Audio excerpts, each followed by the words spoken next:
So what is natural capital?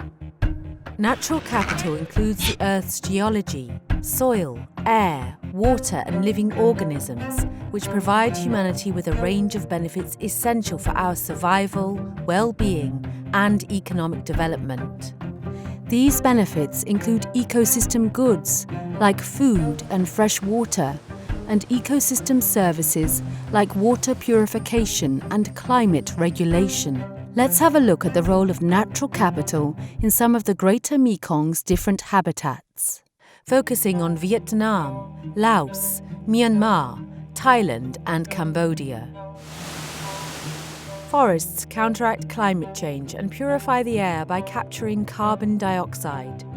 They reduce the risk of floods by soaking up rain, and support local economies by providing non-timber forest products such as honey, resin and medicinal plants, as well as income from ecotourism. The mosaic of forest types found across the region not only provide food and fuel sources for local communities, but also provide benefits such as pollination and soil fertility that are essential for agricultural production. Lakes and streams provide water for drinking and irrigation.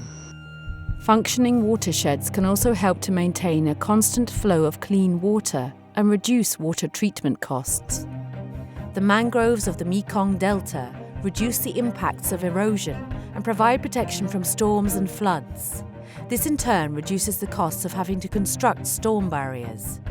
The Irrawaddy dolphins, found within parts of the Mekong River complex, support local economies through recreation and ecotourism.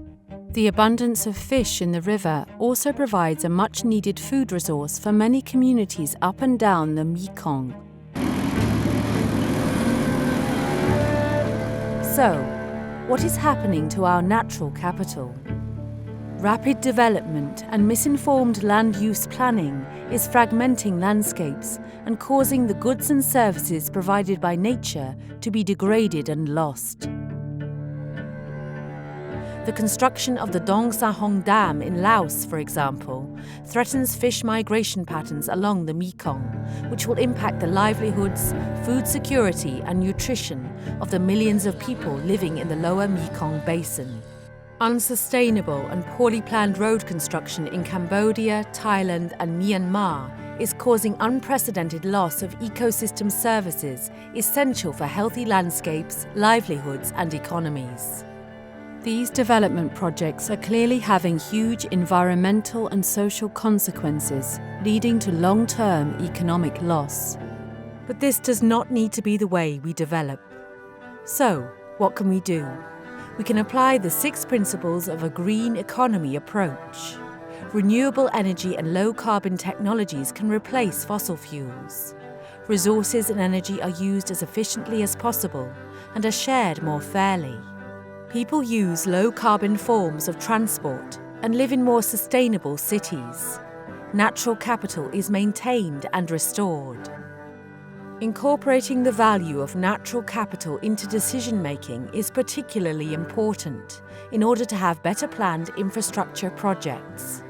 For example, by taking into account ecosystem services in road planning, we can avoid having critical watersheds, forests and wildlife migration routes cut through. Also, if a dam is to be built, the mapping out and valuing of ecosystem services can help planners avoid environmentally and socially sensitive areas, which in turn can minimize the impacts on livelihoods, fisheries and biodiversity. By following a green economy approach, decision-makers can ensure that natural capital is not only mapped out and valued, but also accounted for in policy and planning, enabling the essential benefits we receive from nature to be maintained and enhanced today and for generations to come. Our future is in your hands.